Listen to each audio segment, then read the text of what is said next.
Today's show is sponsored by the ABV Network Merchandise Shop. Pick up your logo merchandise by heading over to abvnetwork.com, clicking on Shop, and start filling your basket today. We are also sponsored by the Bar to Go. The Bar to Go offers a fully customizable carrying case that allows you to take your favorite distilled spirits or cocktail ingredients with you. Whether you're looking for something for yourself, a customized gift, or logoed items for your business gift shop, the Bar to Go can help. Check them out at thebar2go.com. That's the number 2 in the Bar to Go. Don't forget our friends at Neely Family Distillery now ship their unique distilled spirits directly to you. To order yours, simply call 859-394-3258. Tell them the ABV Network sent you. And now, on to the show. Let's drink!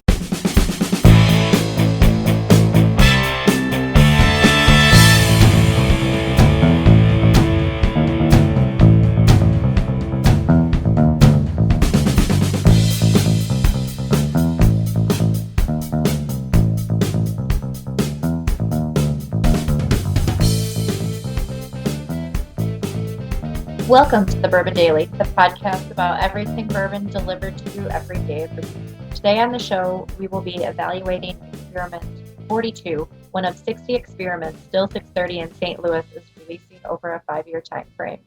My name is Justine Mays. Please join me in welcoming my co-host, Steve Akeley. Hey, Justine, what's up? Not much, Steve. How are you? I'm doing well. Yeah, fun night. We are here. You're in Michigan. I'm in St. Louis. One thing that we have that we can share together is the heat. It's really hot. It was like 95 degrees. I think 103 it felt like is the temperature I saw at one point today because it's humid as well. So, yeah, nasty stuff. And Michigan, probably not quite that hot, but still pretty hot, huh?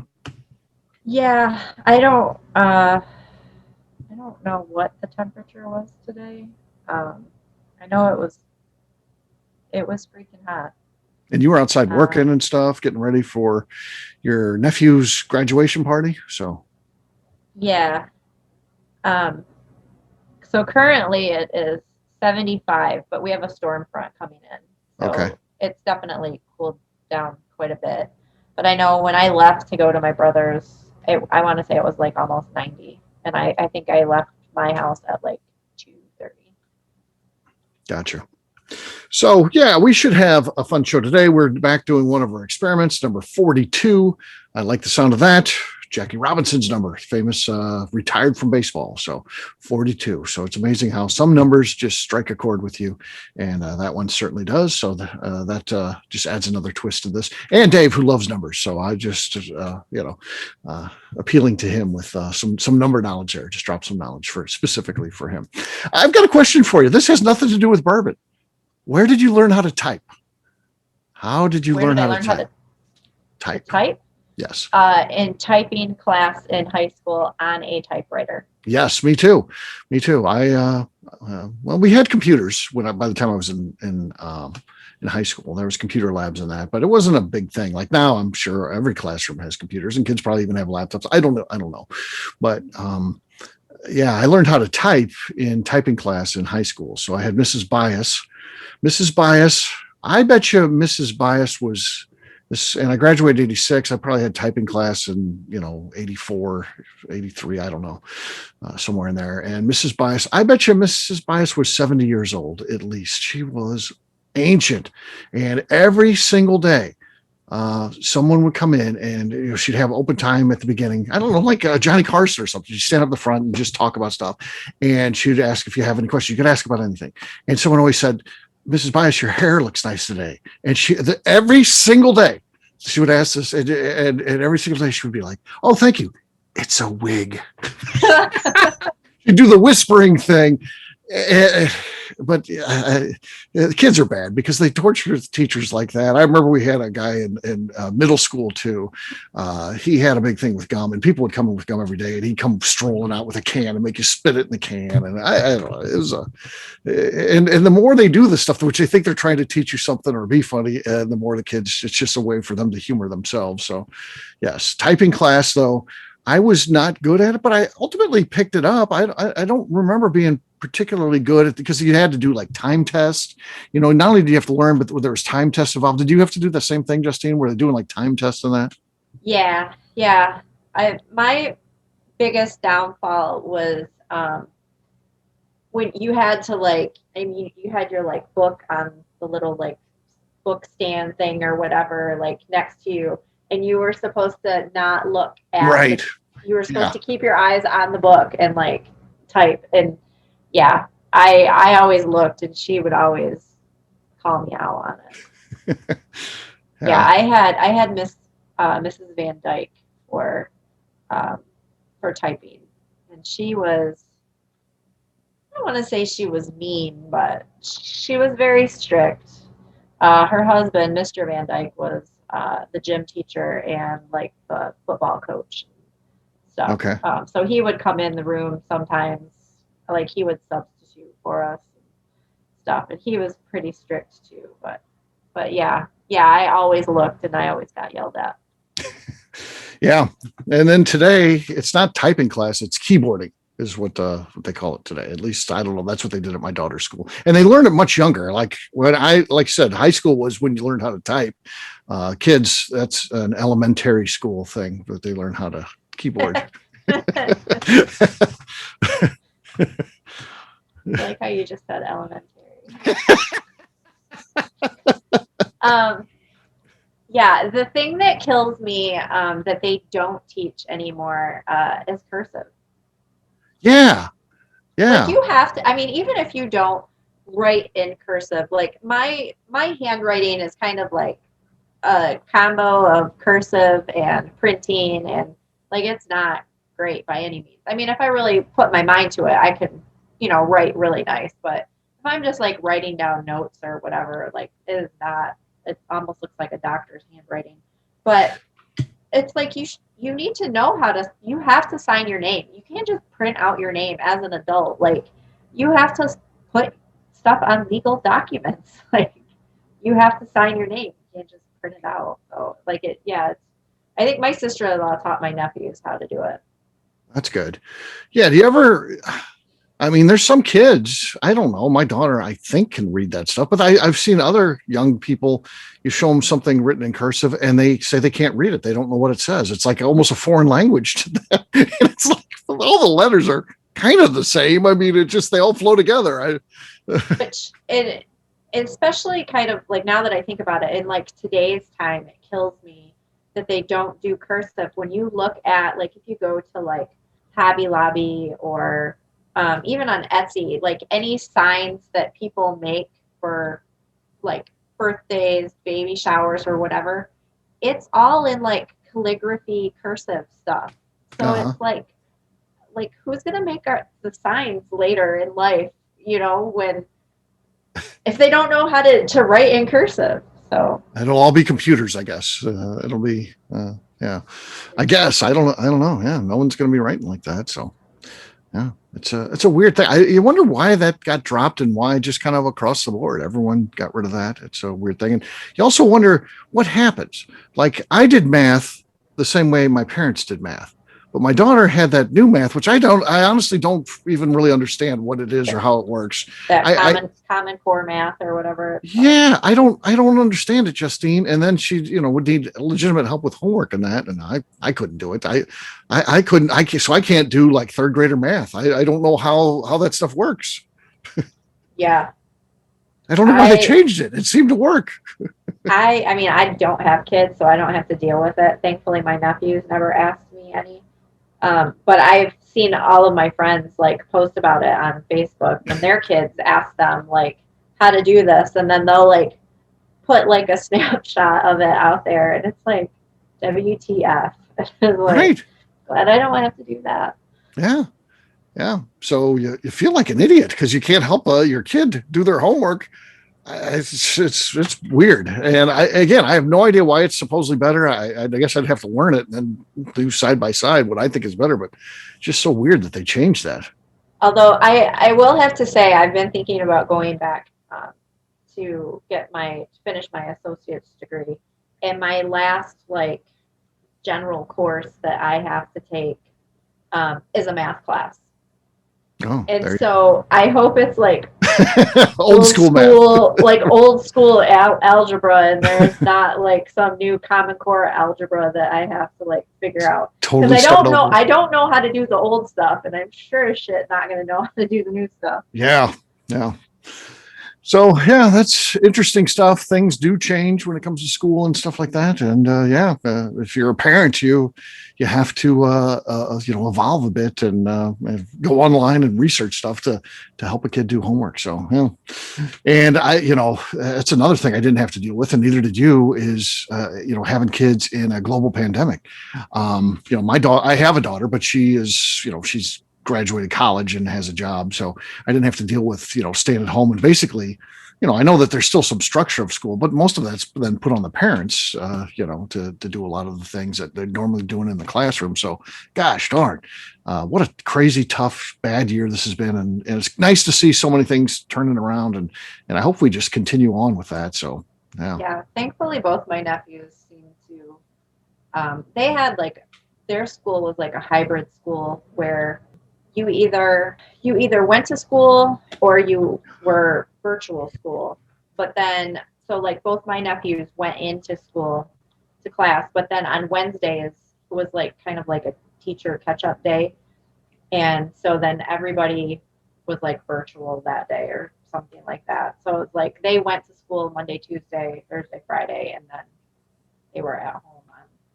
But they both excelled. I mean, my older nephew graduated, and I think his GPA, this kills me, his GPA was a 3.975 or something like that, and he was 14th in his class. Wow. With a 3.975, and he was number 14. 14, huh? That just kills me. All of these kids are just brainiacs nowadays. Yeah. All right. Well, it is time to talk about X-42. Justine, what do we know about this one? It is, the barrel char is, it's a whiskey. The barrel char is 3.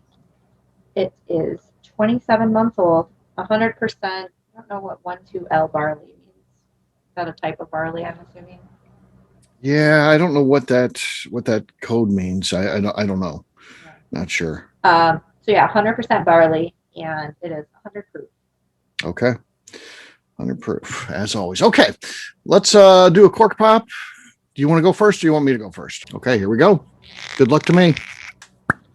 That was a little baby pop. that was the cutest pop in the history of the Bourbon Daily right there. It was like a pop on helium. Yeah. So there you go. That's what I did. So see if you can beat that. Yeah, Yours was better though. Mine was cuter, but yours was better. More of a classical pop. So, especially on these are 200 milliliter bottles, so they're not huge. You're not going to get a big cannon or anything by any means. So, that's what it is. All right, let's do a little cheers here, Justine, and we'll take it out to break. Cheers. All right, we'll take a quick break, and then when we come back, we're going to be talking about X-42. We'll do that in just a few.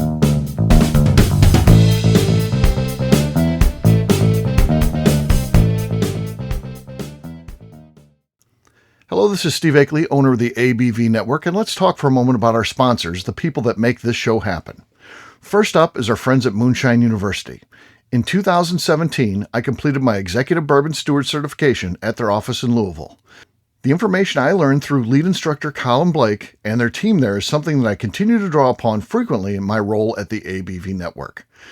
It truly is the standard of establishing a benchmark of knowledge of the bourbon industry. From history to production to brands and people, it's all there. Check out their full listing of programs, including Executive Bourbon Steward Certification, production classes if you're considering starting a distillery, and much more at moonshineuniversity.com. I also want to talk about Neely Family Distillery. Back in May of 2018, I met Royce Neely at Limestone Branch's Craft Bourbon Festival. It ended up not only being the start of a great friendship, I started to truly learn about what makes craft whiskey so amazing. You see, I had been a bourbon drinker for over 30 years at that point, and like many people who had been drinking bourbon a long time, I was hard-coded into thinking big bourbon was where it was at and craft was on a journey to get there. Spending time with Royce and learning the things he does to make his whiskey taste better started to really get me to appreciate how things like sweet mashing, Open top fermentation, pot distillation, and the grains you are using not only makes your product taste better coming off the still, but also out of the barrel as well. I still love heritage brands and they make up a bulk of my collection. But when you find a craft distiller that is truly dedicated to the craft of distilling, you are drinking some of the best whiskey out there on the market today. That's exactly what's happening at Neely Family Distillery today. Check them out on the web at neelyfamilydistillery.com, or better yet, stop by and see them at their distillery in Sparta, Kentucky. And now, back to the show.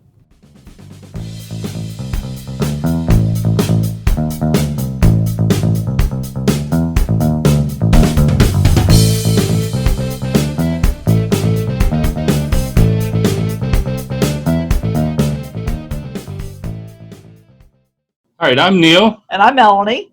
Together we're the Robinsons, and you're listening to the Bourbon Daily. Welcome back. Today on the show, we are reviewing Experiment 42 from StilL 630 in St. Louis. Yes, we are. So let's talk first on the nose. Justine, what are you getting on the nose on this one? Definitely cereal. Yeah. I want to say what were those? Not honey smacks, but like the ones that are honeycomb cereal. Okay. Honeycomb cereal. Yeah, like a little cereal. There's like honey, and there's like a little, I don't know, I pick up on something a little citrusy. Okay. Yeah, I think you're right on there. I can't add anything to that. Other than, I mean, there's some caramel there. Okay, let's give it a taste. It's that's good. It's really sweet up front on the taste, and kind of evolves more into baked goods at the back of the palate. But for me, it's sweet, pineapple-y candy tasting or something up front. Up front is when I get that immediately, because it's just very sweet at the tip of the tongue. How about you? What are your thoughts on as you taste that one a couple times through there? I get a little coffee. Coffee, okay. And I swear that's like the easiest note for me to ever. I feel like I pick that up a lot, and I don't know why, because I don't drink coffee and I don't like coffee. I mean, I don't drink it because I don't like it. I mean, I will drink it, but I'm not like a coffee fanatic like some people are. I would rather have pop than coffee. Right. But I feel like I pick up the earthier. So getting some earthy in there. Yeah, the earthier tastes come easier to me. I don't know why. It seems to me I get earthier, more along the lines in the finish. I mean, it has kind of an earthier, and I get the coffee thing too. I see what you're saying. I catch some of that as well. So that's definitely there. This is interesting. It's good. I like this one. I mean, it doesn't have a lot of not very long hugs. Yep, for sure. So it all comes down to this, Justine. We like to give it a rating, and our rating looks as follows. Pass if we say don't get this one, it's not worth getting. We do a try before you buy. That would be like, you know what, this may, even if sometimes if we don't like it, sometimes we say try before you buy, because it may be something that you like. I don't know, maybe if it's overly smoky, and I'm like, well, you know, if you like smoke, you might like this one. So that's that one. And then buy it now. It's one where it's like, don't even think about it. Just take your money out and pay. And then we'll do sometimes in between. So I would say that that's where we're at. For this one, I would say I'm going to do one of the in-between ones, Justine. I'm going to say it's somewhere between try before you buy and buy it now. I think it's pretty darn good. If you're a person who really likes to know what you're doing before you go in, I would just jump in and buy it. But if you tend to be like, well, I got to taste things first, this would be one that you might want to taste first and just make sure it's all right for you too. So that's going to be mine. It's going to fall in between those two. How about you? Yeah, I think I would go in between two. I might lean a little more towards try before you buy. I think it's very approachable. I think it would be good for somebody who is kind of, if you're like a high proof person, or, I mean, even if it's not high proof, I mean, even if you like things around 100, but you're expecting more of a hug, you definitely probably would want to try this before you buy it. Okay, there you go.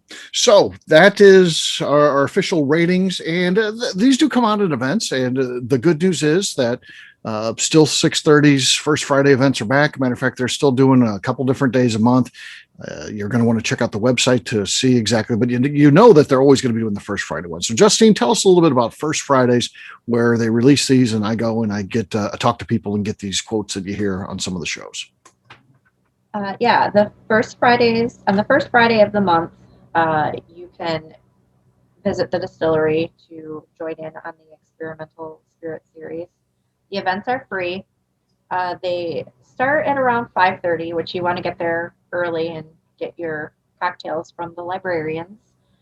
Steve will be at usually the first Friday event. Yeah. The events are ever evolving, it seems like, with COVID, and maybe even now that it's nicer outside. Yeah. They're doing for sure twice a month, Justine, and I know they've been talking about doing even more. So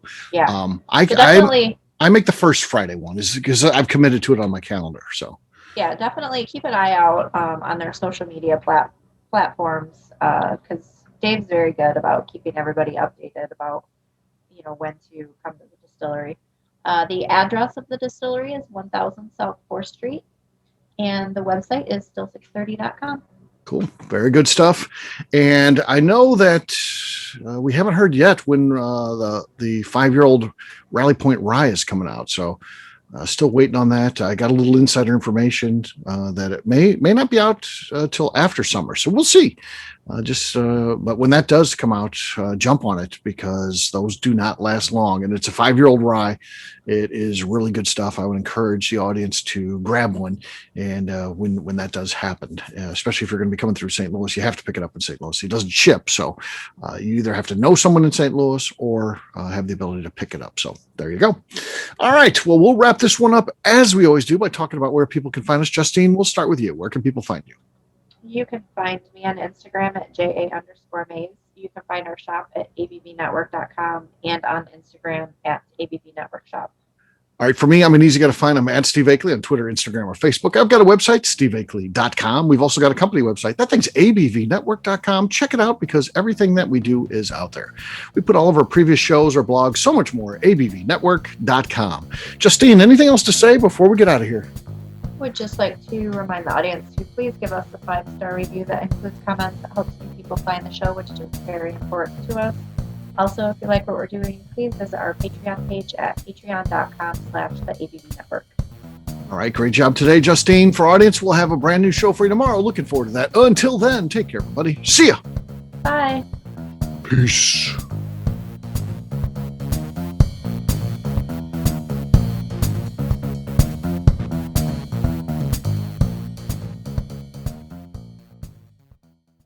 Before we finish the show, let's chat for a moment about Moonshine Still Pro. Moonshine Still Pro has a full line of products to help the home distiller. Whether you just want to experiment on a small scale on the stove in your kitchen or try your hand at a bigger setup in the backyard, Moonshine Still Pro can help. They have different still offerings as well as accessories and even grains from Goldstone Mill to help you make whiskey on par with what you get from your favorite distillery. They can even assist with a DIY still project by supplying some of the parts you can't make yourself. Check them out at moonshinestillpro.com. At the ABV Network, we're lucky enough to have some great friends. Amongst those friends is the Goldstein family, owners of Goldstone Mill. Goldstone Mill is a full-service mill offering a variety of heritage and heirloom grains. Their unique approach of working with mills around the country allows them to offer you affordable shipping opportunities to meet the unique needs of your distillery or brewery. They will consult with you to ensure the grains you are selecting meets the unique flavor profiles you are looking for. If you are a home brewer or distiller and you're looking for the grains that your local distillery or brewery uses, Goldstone Mill is the place to look. Check them out on the web at goldstonemill.com, call them at 217-254-6613, or shoot them an email at hello@goldstonemill.com. The Bourbon Daily is part of the ABV Network. For more information or to become a sponsor, please visit abvnetwork.com. Thanks for listening, and cheers. This has been a Steve Akeley production.